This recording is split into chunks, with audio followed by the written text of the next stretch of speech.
जनतेसाठी कुणाशी भेटणारा आपला चॅनल सत्यमुख।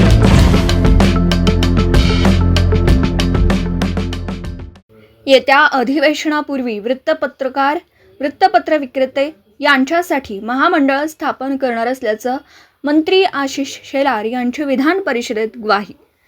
प्रश्नोत्तरावेळी दिली। याबद्दल अधिक माहिती अशी आहे की राज्यातील पत्रकार आणि वृत्तपत्र विक्रेते यांच्यासाठी विधिमंडळाच्या पुढील अधिवेशनापूर्वी 2 महामंडळं स्थापन केली जातील, अशी ग्वाही मंत्री आशिष शेलार यांनी भाजप सदस्य श्रीकांत भारतीय यांनी मांडलेल्या अधिवेशन सूचनेला उत्तर देताना ही माहिती दिली। पत्रकारांचे प्रतिनिधी, प्रशासकीय अधिकारी व लोकप्रतिनिधी यांची संयुक्त बैठक घेऊन वृत्तपत्र क्षेत्राशी निगडीत मागण्यांवर निर्णय घेतला जाईल, असं त्यांनी स्पष्ट केलं। महाराष्ट्र शासनाची धोरणं सर्वसामान्यांपर्यंत पोहोचवण्याचं काम वृत्तपत्रे आपले सामाजिक भूमिका व्यवस्थित पार पाडते, असंही ते म्हणाले। पत्रकार तसेच वृत्तपत्र विक्रेत्यांच्या कल्याणासाठी 2 स्वतंत्र महामंडळ स्थापन करणार असं म्हणाले। कामगार विभागाच्या शासन निर्णयानुसार या संदर्भात एक अभ्यास समिती गठीत करण्यात आली।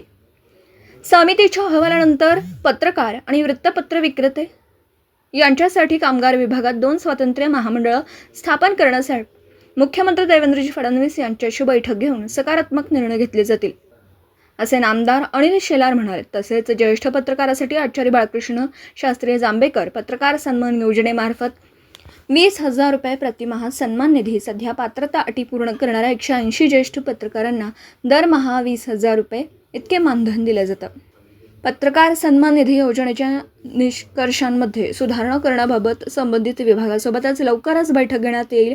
असंघटित क्षेत्रातील कामगारांप्रमाणेच पत्रकार व वृत्तपत्र विक्रेते हे देखील पात्रतेनुसार जीवन व अपंगत्व संरक्षण, आरोग्य व मातृत्व लाभ, वृद्धापकाळ सुरक्षा, शिक्षण, निवारा, कौशल बुद्धी यासारख्या योजनांचा यात लाभ मिळेल, असं माननीय मंत्रीजी यांनी सूचित केलं। सत्यमुख प्रतिनिधी बाबासाहेब मांगलेकर, इचलकरंजी। जनतेसाठी कुणाशीही भेटणारा आपला सत्यमुख। लाईक करा, शेअर करा आणि बेल आयकॉन ऑन करा। मित्रांनो, विसरू नका।